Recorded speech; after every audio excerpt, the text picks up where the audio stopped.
Hello, my name is Chalita Benavides, and I am doing a presentation for Social Work 641, Understanding Conflict Presentation. My name is Chalita Benavides, and today I will be discussing the role of social workers in being able to resolve the macro level of community conflicts. I will be focusing on the housing crisis. This presentation is based around the key holder or the key stakeholder video case study that we watched, and I will explore the strategies that social workers can use to be able to mediate conflicts, collaborate with stakeholders, and advocate for sustainable housing solutions. The housing crisis is a complex issue that stems from economic instability, a severe shortage of affordable housing, and ongoing policy changes. Social workers are essential in bridging the gaps between government agencies, private sectors, and community, um, and the community being able to enable a more effective approach by being able to tackle these challenges.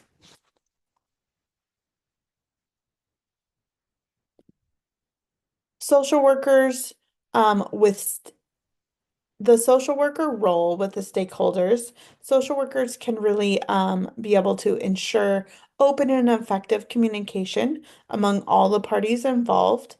We are able to advocate and promote what the community needs as far as the policy discussions. We can coordinate essential services, including rental assistance, emergency housing, even shelters if needed, and comprehensive case management. By acting as a mediator and a resource coordinator, social workers can really ensure that all stakeholders will contribute to equitable and sustainable housing solutions. Social workers are crucial in being able to drive the solutions to the housing crisis. In this case study, particularly, the primary stakeholders, representatives from HUD, the private sector, and in the community are well equipped to be able to collaborate effectively.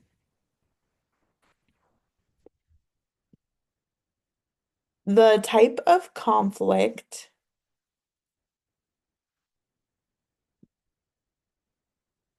The type of conflict that this scenario laid out for us is this is a structural conflict. Like the housing crisis, these are fundamentally driven by economic disparities.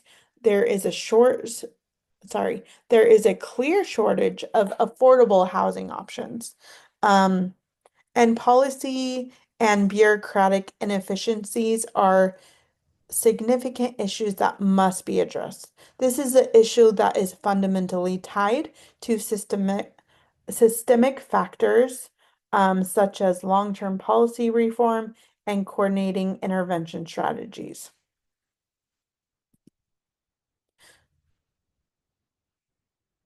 To be able to effectively resolve the housing crisis, it's really crucial for us as social workers to be able to identify the type of conflict that we're looking at.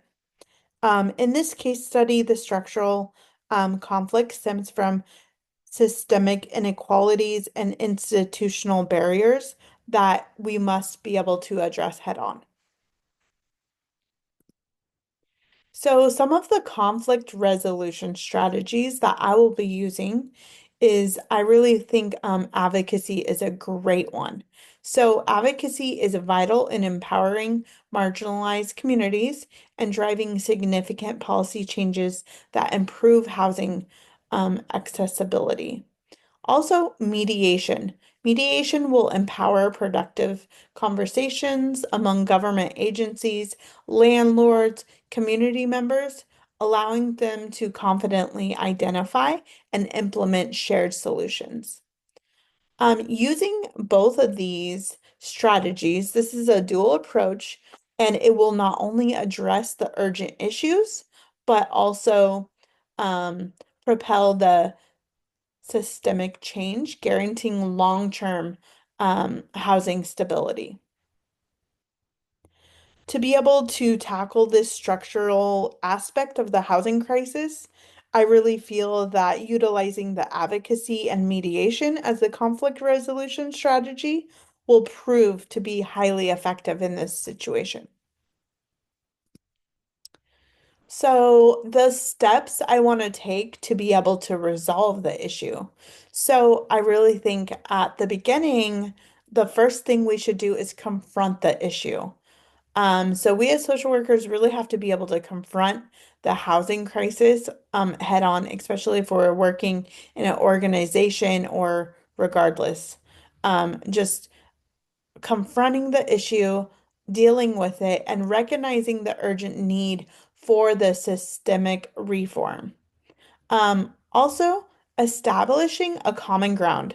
It is very essential to be able to identify and focus on shared goals among stakeholders, particularly in areas like reducing homelessness and stabilizing housing markets. Another great step to be able to resolve the issues is prioritizing communication. So we want to be able to establish forums that will facilitate open communication and discussions among our policymakers, our stakeholders, housing organizations, and community members. And lastly, we want to be able to implement policy and service-based solutions. So, for us as social workers, we really need to be able to advocate for increased funding, such as grants, prioritize affordable housing projects, and expand on the tenant protection laws. So these steps are crucial for us being able to achieve a balanced approach that effectively addresses both the immediate need and the long-term sustainability.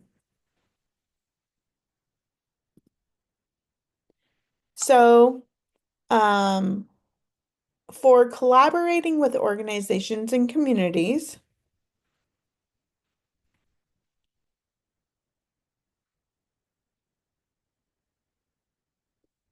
we really want to be able to collaborate with the government agencies such as HUD, local housing authority, and city planners. Also, nonprofit and advocacy groups, so organizations providing housing support, legal aid, and tenant laws. Also, community stakeholders, so residents of the community, faith-based organizations, and grassroots activists.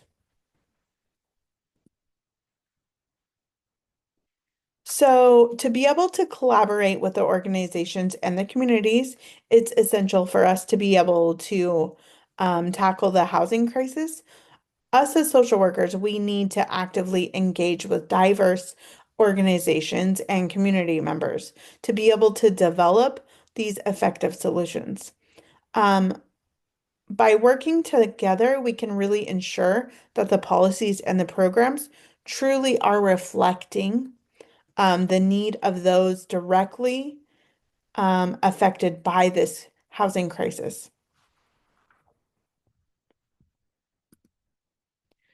Balancing advocacy and empowerment. So, social workers are essential in striking a balance between advocacy and empowerment-based strategies that promote self-sufficiency. So, social workers play a crucial role as both an advocate and empowerers. We effectively are able to balance these responsibilities to be able to drive meaningful change. So, advocacy is the powerful act of speaking on behalf of vulnerable populations to be able to ensure their needs. Not only being heard, but effectively addressing in policy discussions. Empowerment really provides individuals with the essential tools and knowledge they need to know to be able to advocate for themselves. Um, this can really be achieved through like community education and housing rights, leadership development, programs for residents, also encouraging resident participation in local government meetings. By us effectively maintaining the balance, social workers can empower communities to achieve a long-term self-sufficiency.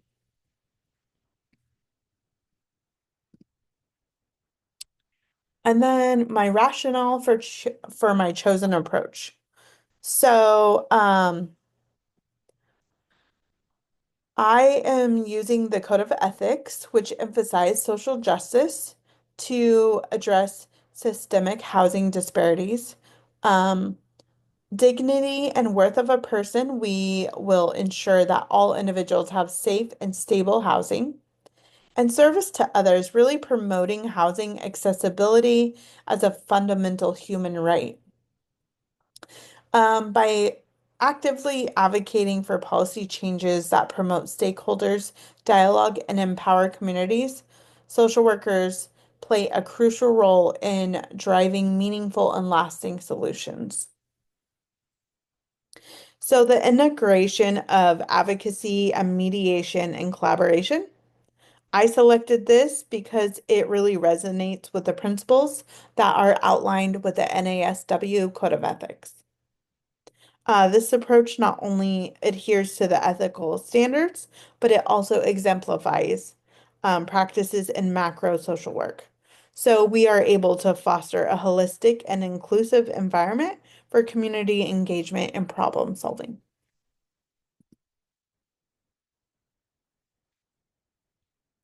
In conclusion, so I want to go over the housing crisis is a fundamental issue that demands um, comprehensive systemic reform.